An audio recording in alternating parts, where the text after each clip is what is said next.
Let's move from there on the issues around reality TV shows. So, reality in life, and this has to do with security. We're being joined by a security expert, Mr. Onyekachi joins us right here in our Lagos studios. Mr. Onyekachi, thank you so much for coming on the program. Thank you for having me. When we have you, we have layers of conversation. In fact, I just remember now there's another one that just came to my mind. I'm going to add to this conversation. But let's start from the very first one. We had news about Simon Ekpa, who we understand now that IPOP has, distanced themselves from. So he's not their member. We know all he did online, instigating all the things he did, and eventually landed himself in court and now been jailed for 6 years, and the federal government has applauded it. I remember, I think the CDS was the one that said, since that's his arrest in Finland, there has been relative peace in the Southeast, meaning is alluding to the fact that he caused a lot of problem for security agencies and the Nigerian state as far as he continued to do the things he did. What do you make of it? Okay, I think we're a bit excited as a country that Finland was able to dispense justice within 3 months. And maybe in that euphoria, we are tacitly comparing our judicial system with that of Finland, which I don't think we should do, because Finland ranks about the top 5 in terms of its judicial effectiveness and competency. I'm taken a bit aback. The criminal justice system in Finland has done its job, whereas the Nigerian criminal justice system is struggling. You have the Supreme Court having, at the last count, almost 10,000 cases awaiting trial. So, that's on the one hand. I don't see the noise. A matter was taken before a criminal justice system and dispensed with in good time. Perhaps we want to self-reflect a bit. Now, to the point, and based on available information, correctly, since his arrest, apprehension, and detention, there's been some relative peace in the Southeast. Remember that the efforts that IPOD was waging was an information war. And, that also forms some part of what you call an influence operation. So whereas you had the Simon Ekpa, you had Nnamdi Kanu out of the picture, you had a Simon Ekpa who was always, heating up the conversation, making announcements. As you see, some sit-at-home announcements, this will not happen. And to some effect, those things did not happen. So if that's what the CDS is alluding to, then yes, we've seen some relative stability. Plus the fact that there's been good effort on the part of the Anambra state government and the Abia state government and some other southeastern governments to also deal head-on with the issue of this problem that they've been having. So maybe it's a combination of factors. And yes, the Simon Ekpa being taken away has also contributed, to be fair. It's interesting, the different dynamics you brought in. So there's a security angle to all of this, which is transnational, obviously. And there's also the judicial angle to this. And naturally, a lot of people have been speaking about, how will this affect the case of Nnamdi Kanu in Nigeria, for example.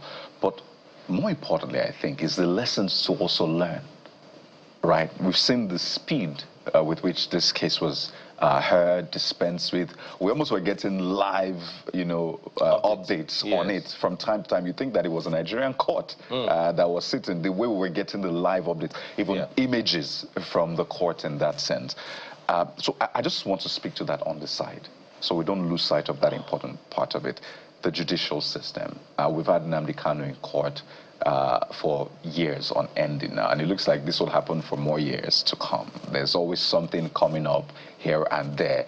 Do you see something to learn from this? Because you mentioned it in passing, because it's also important to dealing with issues like the insecurity and all of that, the judiciary. So I think that we have a cultural problem in Nigeria.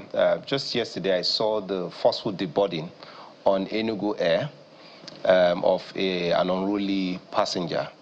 And, some people have argued that perhaps he should also be made a peace ambassador, because the first 2 classic cases in recent time, we missed the opportunity to uphold rule of law in the country. So I'm waiting to see what pronouncement the Minister of Aviation will make. And it fits into the Nnamdi Kanu case. You see government make announcements that we know sponsors of terrorism.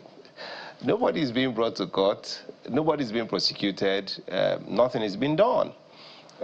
We kind of seemingly favor jungle justice, and where you see the NSA report on the killing or decapitation of leadership of criminal gangs, which is part of the function of security. But what we miss also is that we have laws.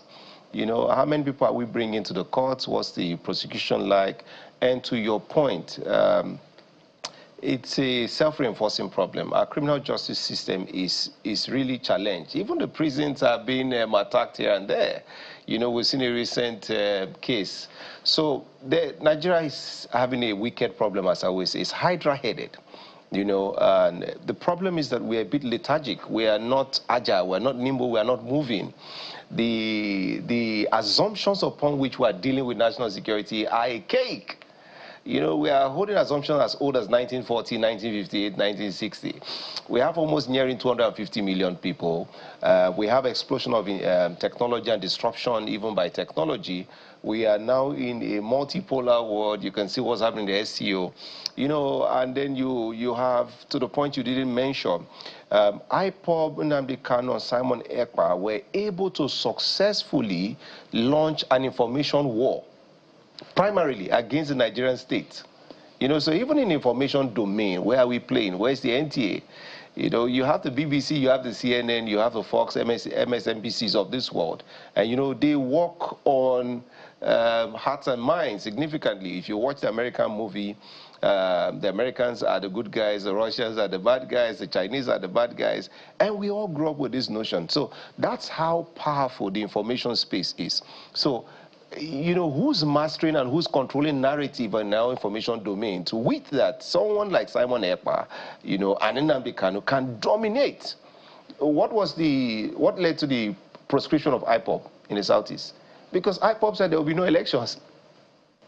The gubernatorial elections at that time would not, and all the political class were shaking because the information domain was absolutely controlled in the Southeast by IPOB. So, to your point, really, it's not just the judiciary. It's a myriad of problems, you know, and the way we deal with security. We always take a unitaristic approach to security, thinking as a carpenter would think that every problem looks like a nail and you have a hammer, and you just want to hit it. So you bring in the military every time.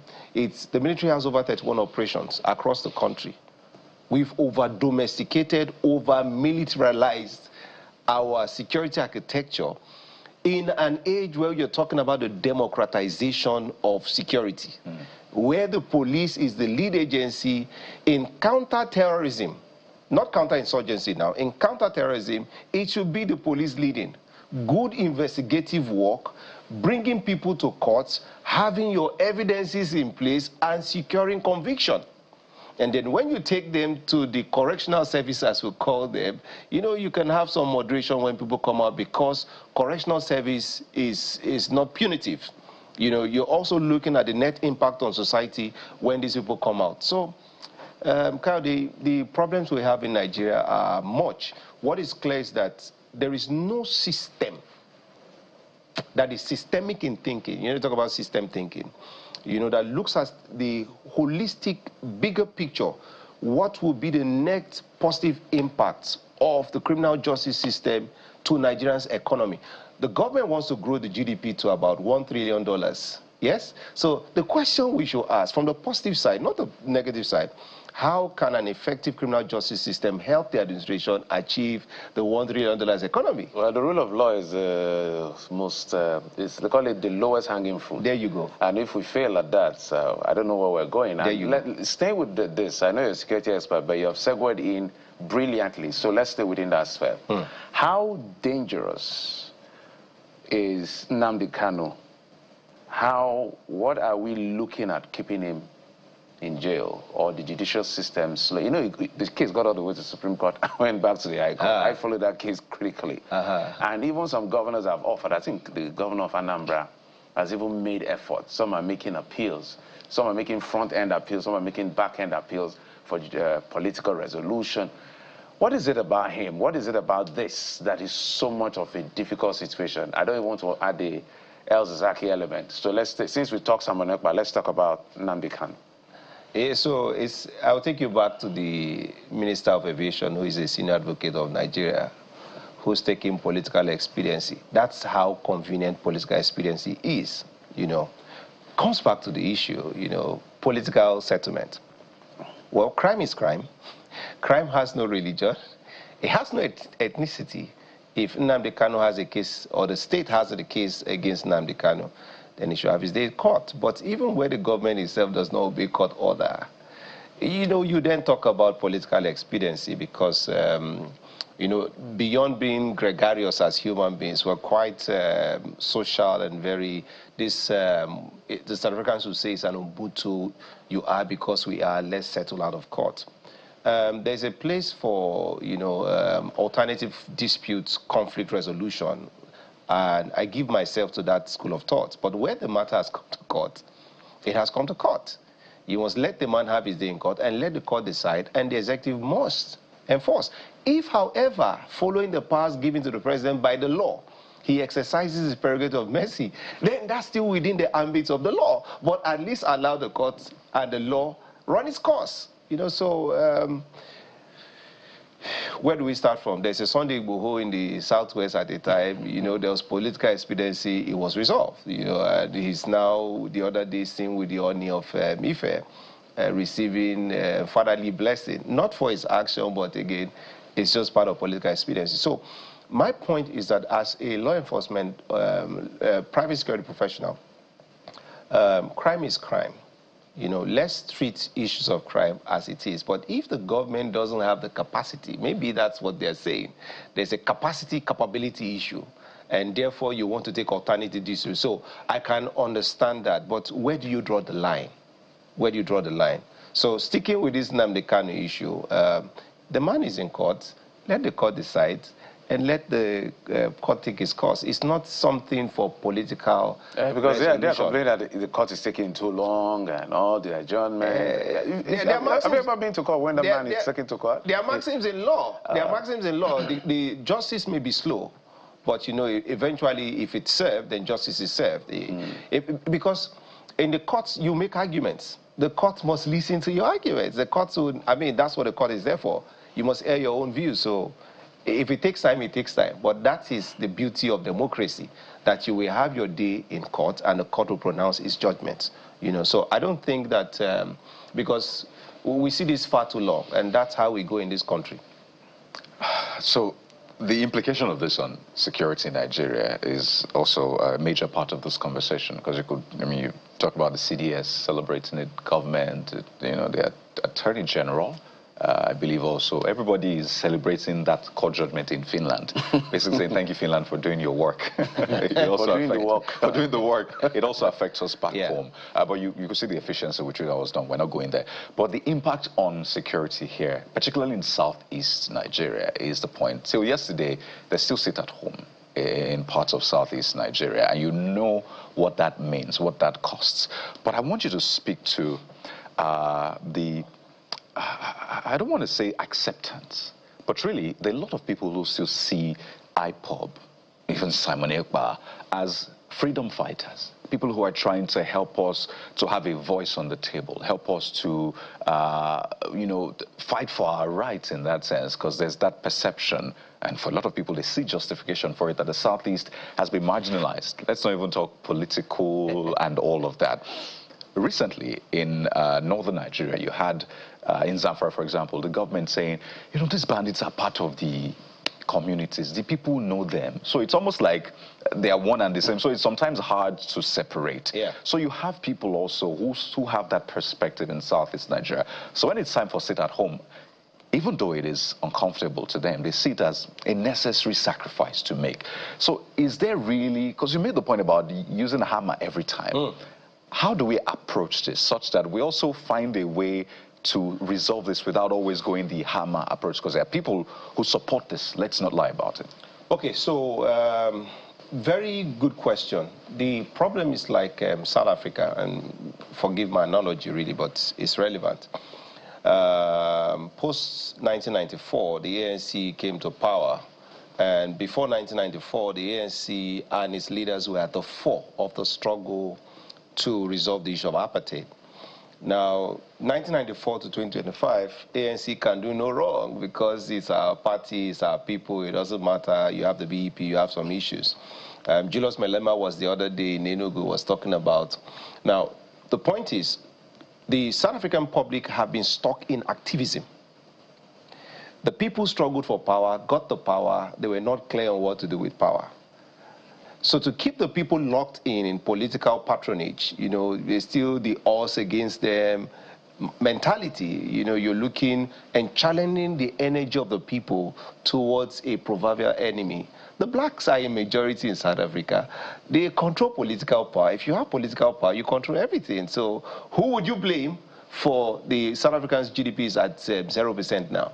Okay, fine, we had the civil war in 1966. Let's come back home now. It got resolved, and since then, the struggle has been us against them, the Nigerian state against the southeastern people. I've argued that until this recent dispensation, and with very profound respect, we've had very useless governors in the southeast. With very profound respect, and I'm not mentioning names. And I can say this because my mother is from Abia State. I schooled in Uturu, you know, Kigwe. We spent most of my Christmas in there. So you can see there's a disconnect. Time it was in Abia State when if you made comments against the government, you would disappear. There was political kidnapping. It's like this issue of Kaduna State now, where you have El-Rufai and current governor. I saw Senator Sani on TV talking about, you know, there was a time, 1999 to 2007, that political class, there was a lot of violence within the political space. We're not seeing as much political assassination as we used to see. So, you know, so you've had maybe it's a maturing of democracy in the Fourth Republic. There is a clear disconnect between the people and their governors at the subnational level, and it's not just in the Southeast. You see, the Southeast is small in landmass, so you can talk about the issue of the Southeast. But when you look at the Northwest and the Northeast, their landmass, their population size, and the impact of insecurity, it's worse in the North. But because of issues of religion and the fact that people are quick to say it's the will of God, you don't see the dramatization of the issues. But if you check the numbers, the North is the most impacted in any spectrum of measurements you want to look at. And again, it speaks to the kakistocracy that we run. So it's convenient for the people to share sentiments with an IPOB because there is a common enemy being the political narrative that is perpetuating itself in the Southeast, which is the Nigerian state. Meanwhile, the governors are receiving FAC. From the Nigerian state. From the Nigerian state, FAC has tripled. The president will not come and make Ebonyi work, or Enugu work, or Imo State work. There's a governor there. He has his legislative team. They have all the tools and all the powers of states to make the Southeast work. Go to Enugu today. I mean, we see some, maybe everything is not yet uhuru, but there's some movement in Enugu with the current administration. You can see Landmark has gone there. There's a quest to push business. Go to Abia. It's not still yet uhuru, but it's not what it used to be before. Now, Imo State is running a power program, taking advantage of the revised Electricity Act to also generate, because it wants to power its economy. So now you are having conversations, and the more this happens, the more people will stop looking to Abuja to understand that, hey, listen, the budget of the subnational governments greatly impacts the socio-economic development of the people at their subnational level, you know, and people can begin to take more interest in what the subnational governments are doing. So I think it will take us some time to begin to look at the core issues. The core issues is the disconnect between the people and their subnational government and the fact that everybody is pursuing a proverbial enemy. Just a second, Jeffrey. Okay. So should sit at home end today? No, people are comfortable with sit at home. And this is a democracy. if a people say we want our Sundays to be Mondays, I mean, I worked in the UAE for some time. You know, you work on Sundays. So, again, there's been some issues. So over the years, people have adjusted their lives to the sit-at-home. It's conditional adjustment, because at the time, the state could not provide them protection and safety. So conditionally, people have adjusted now. Monday is the new Sunday. And they work on Saturdays. And we talk about work-life balance and achieving harmony. Maybe now Mondays are easy days now in the South. But the economy is not being impacted negatively because every other person in the environment has adjusted. The Anambra State government has tried and pushed the Abia State government. So, it's not an issue. With time, some will say it's an issue. I like the way you humored it, humored around it, so that. No, because I was in the Southeast the other day. So, it was quite convenient, and you should see what happens on a Sunday. People now club on Sundays because they know they will rest on Mondays. Okay. Why is that a national security issue? We have to do a special report on that. You should do a special report. Conditional adjustment of the Southeast. But as we begin to wind down, there's another issue I want you to address. I'm happy you went back to 1999, where the early days of the political gra-gra, as we call it, where people were killed. We have names of unresolved assassinations, and we're happy we're not there yet. But what you're seeing playing out now is a bit worrying ahead of 2027. The political hot air is becoming really hot because the nuances of politicians, of course, you can't take it away from them. Everybody is a champion until the results are out. Just like we saw in 2023. So we've seen an ADC say they wanted to have a meeting, they were disrupted, they are alleging the government. The government said they are the ones, the ADC are the ones that they have created the problems for themselves just to look for who to blame. I think yesterday night I saw that Abubakar Malami, I think the former AGF also, his convoy also was attacked. We've seen election in Rivers State with incredible, miraculous numbers. We've seen a couple of things happening across board. It looks like everybody is putting their weaponry, whatever you want to call it, ahead of 2027. Are you worried about security in 2027? No, I'm not. I'm not worried at all. I'm not.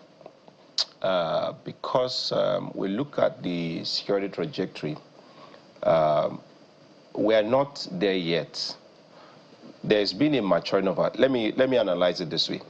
This is the first time in a long time where the military boys in Agbada will no longer be the main actors in the political space.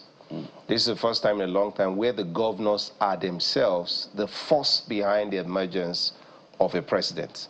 Before now, it was some old order that determined who got what and when, and the governors consistently fought to become political leaders in their states. Now, it is not yet at 100%, but they are not where they used to be. Remember, the governors have their senators, the House of Reps. You might say we're in a democracy, but yet they mold public opinion.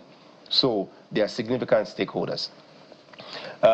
If you look at FAC allocation to the governors and the fact that they are swimming in cash, it just bears informed self-interest to say that continued political stability favors the political class, and the major stakeholders in this instance will be the governor. So we're just doing what we call a stakeholder mapping of the Nigerian political framing. So governors are key now to who becomes what. The people on the outside who are making all the noise, it's just what it is. Yoruba people call it Ariwoja. Yeah, people are just making noises, this is that, is that, is that. You can look at, I like to speak to the facts. You can look at the Nigerian-Brazil summit or the visit. You can look at the fact that we're now at 1.88 trillion barrels production. The president is moving to 4 trillion barrels per day. You can look at the fact that it's not yet percolating down, but there's significant movement in the GDP. GDP is growing about 3.7% with a potential to grow even higher. So maybe the president is benefiting from his reforms. Maybe also economically we say that the only place you can go from down is up. So things are turning the corner. And now we are at an opportune time where more Nigerians can hold their subnational governments responsible, because before now they say there is no cash. So I think that we'll see greater dynamics and attention shift to the states than this noise of 2027. For me, it's a given. There will be horse trading in 2027. Try as they may try, you know, there will just be noise. But I think and suspect that 2027 is pretty much set, because the political permutations are heavy. If you move the Southwest out of the presidency, it means that it loses from its own 4th term. You know, who in the South will want the rotation to go to the North? The North understands that if it moves back, it's just 4 years, you can wait. Now, where in the North does the presidency go to? Does it go now to the North Central, which is likely... Or the Northeast. Or the Northeast, you know. But the Northwest, you can see, is jostling. You can see the statements, because in the permutation post-2027, the Northwest also doesn't want to lose out completely. So some of the noise you are seeing from the Northwest is all political. And listen, there's political science as a course. Yeah, we have just 30 seconds, so... Okay.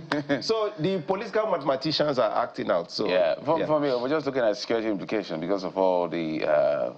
well, we'll discuss that much more later when we have a lot more time, because of the nuances of impact of what numbers can do to psyche and agitation.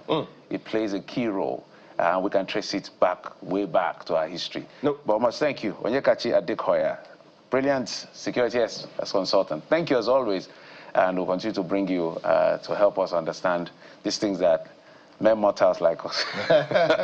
Thank you. Thank you. We should have at least 1 to 2 hours to discuss these matters. Yeah, we will. Okay. And that's it on the program. Thank you so much for your time and company. I'm Jeffrey Uzama. Bye-bye. I'm Kayode Okikiolu. Sunrise Daily is next. Have a great day.